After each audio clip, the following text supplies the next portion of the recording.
right, let's dive into something a little different today. A story that's sure to send chills down your spine. We're going deep into a first-hand account passed down through generations about a really bizarre encounter in rural India. Our listener, Vishnu, shared this story. It's about his grandmother and a mysterious woman who appears during a late-night childbirth.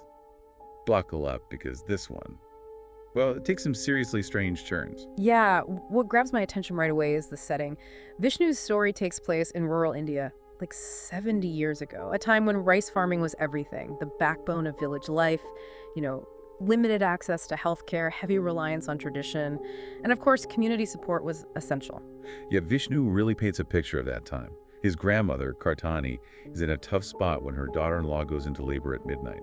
The men of the household are away, leaving her all alone to deal with this. I can't even imagine the pressure.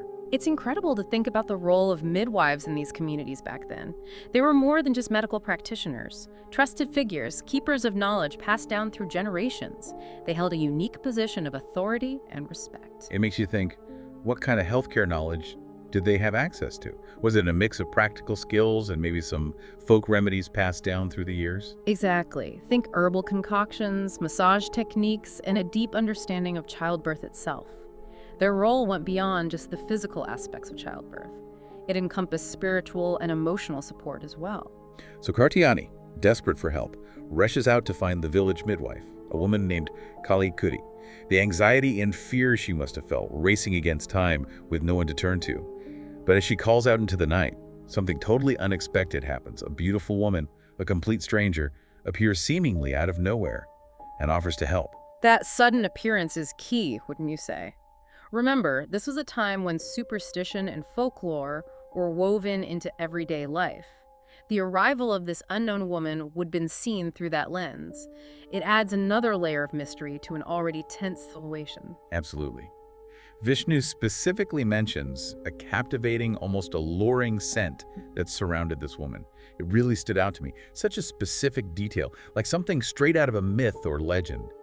It makes you wonder if it was meant to calm Kartiani, to gain her trust, or if it had a deeper meaning tied to local beliefs. The power of sensory details is incredible. That scent becomes a tangible clue, a thread we can tug on as we try to unravel the mystery of this woman.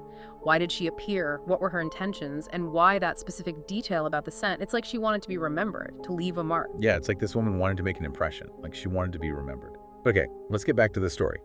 Kartiani, even though she's apprehensive, allows this stranger to help with the birth.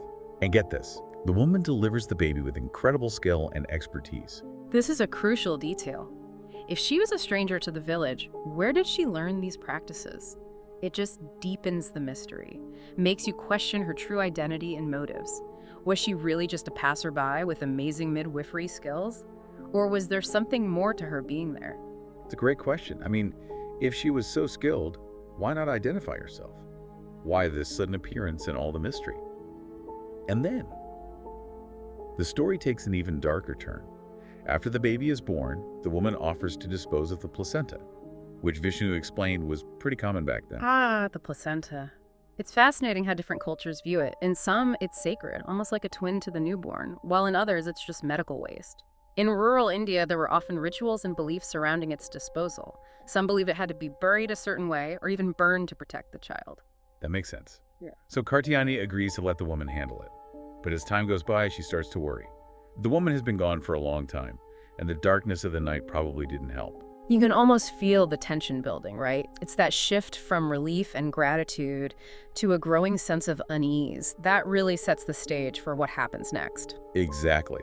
Driven by a mother's intuition Yeah. and worry. Kartiani grabs a lantern and goes out to find this mysterious midwife.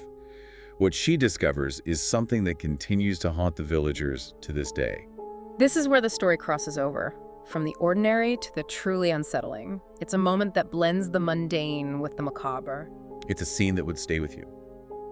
Kartiani finds the woman hunched over near the edge of the village, the flickering light of the lantern illuminating her. And what is she doing? She's consuming the placenta, raw. Such a jarring image. This woman, initially portrayed as a calm and skilled helper, is now engaged in something that would be considered taboo, even repulsive by most. It makes you question everything we thought we knew about her. Right, it's this stark contrast that really gets onto your skin. The story becomes less about childbirth and more about this primal, inexplicable behavior. And Kartiani's reaction. Totally understandable. She screams, drops her lantern, and the woman looks up. Vishnu described his grandmother recounting that moment. The woman's eyes were wild, almost animalistic, with a smear of blood around her mouth. It's like something out of a nightmare. It would make anyone run the other way. And that's exactly what Kartiani does. She flees back to the hut, heart pounding, leaving the woman standing there in the darkness. But here's where things get even more unsettling. The woman doesn't just vanish. Kartiani hears her pounding on the door, her rage echoing through the night. And what's truly chilling is that she's shouting in a language Kartiani didn't recognize. Imagine that. Trapped inside, a newborn baby in your arms, and this unknown entity outside screaming in a language that sounds alien. Terrifying. That detail about the language is so intriguing. Could it have been a dialect from a very remote part of India?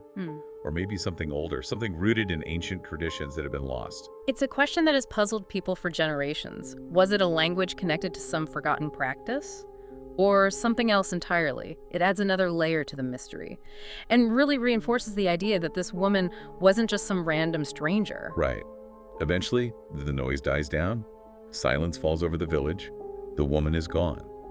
But the mystery remains. The next morning, Kartiani tells the villagers what happened. You'd think someone would recognize this woman. You'd think so, right? Especially in a tight-knit community where everyone knows each other. But no one could identify her. It's as if she just materialized out of thin air and vanished just as quickly. It really does make you think, doesn't it? I mean, even with no one recognizing her, there's still what Kartiani saw. It almost feels like some shared nightmare. But there's physical evidence too, right? Oh, absolutely. When the villagers went to the spot, where Kartiani had seen the woman, they found what was left of the placenta, discarded and partially eaten, and the broken lantern. Glass shattered, metal all charred from the flame. Proof that something definitely happened that night, even if nobody can explain what or who was responsible. It's a chilling reminder that even with evidence, sometimes the answers are just out of reach. So, where do we go from here? This mysterious woman, a bizarre act, and a language no one understands. Are there any theories or explanations that could shed some light on this? Well, one possibility is that this woman was practicing a ritual, maybe from a tradition the villagers didn't know about, something passed down through a very isolated lineage. There are tons of examples of ancient practices that have survived for centuries, hidden within certain families or communities. That's interesting. I mean, India has such a diverse history of cultures and traditions, it's not totally impossible, like those stories about secret societies. Or hidden knowledge passed down through generations. Precisely. And the fact that she disappeared without a trace adds to it all. Was she hiding her identity on purpose, or was her appearance and disappearance connected to something we just can't understand? It's like stepping into a world where reality and folklore blur. Vishnu mentioned that some villagers thought she might have been a spirit or a demon, something supernatural drawn to childbirth. Could that be a possibility? Or is that going too far? Well, it's definitely intriguing, especially given the context. Rural India, beliefs in the supernatural are deeply ingrained. There are countless stories about spirits inhabiting forests and villages, sometimes helping humans, sometimes harming them. Makes you wonder if this story is like a modern version of an old myth, passed down through whispers and campfire tales. But even if we consider the supernatural, why would a spirit be interested in the placenta? That's the part that gets me. That's where we have to look deeper into folklore and mythology. In many cultures, certain body parts are believed to hold spiritual significance. The placenta, the connection between mother and child, could be seen as a source of powerful energy or a link to the spirit world. It's like the things we consider taboo or repulsive might have a totally different meaning in other belief systems. A real clash of perspectives. Exactly. And we can't forget the psychological angle. Could this woman have been struggling with a mental illness that led her to act this way? Maybe the stress of childbirth triggered something, or made things worse. Yeah, we can't rule that out. Adds another layer of complexity to this already strange story. Every time we think we have an explanation, another question pops up. I guess that's what makes this so fascinating. The ambiguity, the lack of easy answers. That's the beauty of it, right? This encounter challenges us to face the unknown, to consider that there might be things in this world that we just can't explain rationally. It makes us question what we think we know, and look at things from different perspectives. It's a story that sticks with you, a reminder that the world is full of mysteries waiting to be discovered. Makes you wonder how many other stories like this are out there, whispered in hushed tones, passed down through generations. Each one a testament to the power of the unexplained. And maybe that's the most important thing, to be open to the possibility, To acknowledge that there are stories yet to be told, mysteries to unravel, and experiences that defy our attempts to understand them. Well said. This deep dive has been a journey into rural India, into ancient beliefs, and to the unsettling nature of the unknown. A huge thank you to Vishnu for sharing his grandmother's story. It's a reminder to stay curious, to keep asking questions, and to never underestimate the power of a good mystery. Until next time, keep exploring.